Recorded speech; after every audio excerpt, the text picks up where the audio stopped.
ಹಿಂದಿನ ವಿಡಿಯೋದಲ್ಲಿ ನಾನು KCET ಚಾಯ್ಸ್ ಎಂಟ್ರಿ ಬಗ್ಗೆ ಹೇಳ್ತಾನಿದ್ದೆ. ಅದನ್ನ ಹೇಳೋ ಮುಂಚೆ KCET ಫಸ್ಟ್ ರೌಂಡ್ ರಿಸಲ್ಟ್ ಯಾವಾಗ ಅನೌನ್ಸ್ ಮಾಡ್ತಾರೆ ಅಂದ್ರೆ ಇದೇ ತಿಂಗಳು 15ನೇ ತಾರೀಕು ಅನೌನ್ಸ್ ಮಾಡ್ತಾರೆ. 15ನೇ ತಾರೀಕು ಅಂದ್ರೆ ಇದೇ ಬುಧವಾರ ಮುಂಜಾನೆ 11 ಗಂಟೆ ಮೇಲ್ಗಡೆ ಅನೌನ್ಸ್ ಮಾಡ್ತಾನೆ ಅಂದಿದ್ದಾರೆ. ರಿಸಲ್ಟ್ ಅನೌನ್ಸ್ ಮಾಡಿದ ನಂತರ ನೆಕ್ಸ್ಟ್ ಪ್ರೊಸೀಜರ್ ಏನಿರುತ್ತೆ ಅಂದ್ರೆ ಚಾಯ್ಸ್ ಎಂಟ್ರಿ ಇರುತ್ತೆ. ನಿಮ್ಗೆ 4 ಚಾಯ್ಸ್ ಗಳನ್ನ ಕೊಡ್ತಾರೆ. ಚಾಯ್ಸ್ 1, ಚಾಯ್ಸ್ 2, ಚಾಯ್ಸ್ 3 ಮತ್ತೆ ಚಾಯ್ಸ್ 4. ಓಕೆನಾ? ಈ ಚಾಯ್ಸ್ 1 ಮತ್ತೆ ಚಾಯ್ಸ್ 2 ಈ ಒಂದು ವಿಡಿಯೋದಲ್ಲಿ ಹೇಳ್ತೇನೆ ನೋಡಿ. ಚಾಯ್ಸ್ 1 ಯಾವ ತರ ಇರುತ್ತೆ ಅಂದ್ರೆ ಇವಾಗ ನೀವೇನ್ ಆಪ್ಷನ್ ಎಂಟ್ರಿ ಮಾಡಿರ್ತಾರಲ್ಲ ಅದರಲ್ಲಿ ನಿಮ್ಗೆ ಯಾವ ಕಾಲೇಜ್ ಸಿಗ್ಬೇಕಂತ ಇತ್ತಲ್ಲ ಅದೇ ಕಾಲೇಜ್ ಸಿಕ್ಕಿದೆ ಅಂತ ಅಂದ್ರೆ ನೀವೇನ್ ಮಾಡ್ಬೇಕಂದ್ರೆ ಚಾಯ್ಸ್ 1 ನ ಸೆಲೆಕ್ಟ್ ಮಾಡಿ. ಚಾಯ್ಸ್ 1 ನ ಸೆಲೆಕ್ಟ್ ಮಾಡಿದ ನಂತರ 2 ಪ್ರೊಸೀಜರ್ ಬರ್ತವೆ. ಒಂದನೇ ಪ್ರೊಸೀಜರ್ ಏನಂತಂದ್ರೆ ಚಲನವನ್ನ ಡೌನ್ಲೋಡ್ ಮಾಡ್ಕೋದು. ಚಲನವನ್ನ ಡೌನ್ಲೋಡ್ ಮಾಡ್ಕೊಂಡ ನಂತರ ನೀವೇನ್ ಮಾಡ್ಬೇಕಂದ್ರೆ ಬ್ಯಾಂಕಿಗೆ ಹೋಗಿ ಫೀ ಅನ್ನ ಪೇಮೆಂಟ್ ಮಾಡ್ಬೇಕು. ಅಂದ್ರೆ ನಿಮ್ಗೆ ಯಾವ ಕಾಲೇಜ್ ಸಿಕ್ಕಿದೆಯಲ್ಲ ಅದರಲ್ಲಿ ಕೋರ್ಸ್ ತಕ್ಕಂತ ಫೀ ಇರುತ್ತೆ. ಆ ಫೀ ಎಲ್ಲ ಅದರಲ್ಲಿ ಇರುತ್ತೆ ಚಲನದಲ್ಲಿ.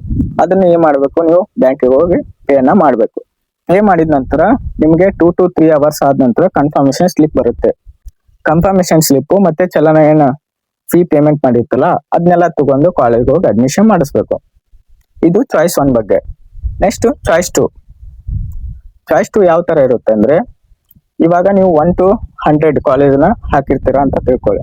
ಅದರಲ್ಲಿ ನಿಮ್ಗೆ 50th ಕಾಲೇಜ್ ಸಿಕ್ಕಿದೆ ಅಂತ ತಿಳ್ಕೊಳ್ಳಿ. ಈ 50th ಕಾಲೇಜು ನನಗೆ ಇಷ್ಟ ಇದೆ, ಬಟ್ ಅದಕ್ಕಿಂತ ಮೇಲ್ಗಡೆ ಇರುವಂತ ಕಾಲೇಜ್ ಸಿಗ್ಬೇಕಿತ್ತು ಅನ್ನೋಂತ ವಿಚಾರ ಇದ್ರೆ ನೀವೇನ್ ಮಾಡ್ಬೇಕಂದ್ರೆ ಚಾಯ್ಸ್ 2 ನ ಸೆಲೆಕ್ಟ್ ಮಾಡಿ. ಈ ಚಾಯ್ಸ್ 2 ಸೆಲೆಕ್ಟ್ ಮಾಡಿದ ನಂತರ ಏನಾಗುತ್ತೆ ಅಂದ್ರೆ ಸೆಕೆಂಡ್ ರೌಂಡಿಗೆ ಅಂದ್ರೆ 51 to 100 ಏನ್ ಕಾಲೇಜ್ ಇರ್ತಾವಲ್ಲ ಅವೆಲ್ಲ ಏನಾಗ್ತವೆ, ಡಿಲೀಟ್ ಆಗ್ತವೆ. ನಿಮ್ಮ ಒಂದು ಆಪ್ಷನ್ ಎಂಟ್ರಿ ಲಿಸ್ಟ್ ಅಲ್ಲಿ 1 to 50 ಅಷ್ಟೇ ಕಾಲೇಜ್ ಉಳಿದ್ಕೊಂತವೆ. ಓಕೆನಾ?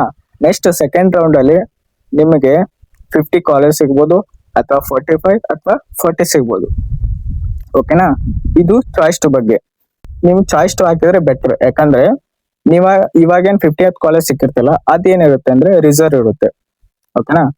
ಮುಂದೆ ಚಾಯ್ಸ್ 3 ಮತ್ತೆ ಚಾಯ್ಸ್ 4 ಬಗ್ಗೆ ಹೇಳ್ತೇನೆ. ಈ ಒಂದು ವಿಡಿಯೋನ ಆದಷ್ಟು ನಿಮ್ಮ ಫ್ರೆಂಡ್ಸ್ಗೆ ಎಲ್ಲ ಶೇರ್ ಮಾಡಿ. ಮತ್ತೆ ಮುಂದಿನ ವಿಡಿಯೋದಲ್ಲಿ ಸಿಗೋಣ. ಧನ್ಯವಾದಗಳು.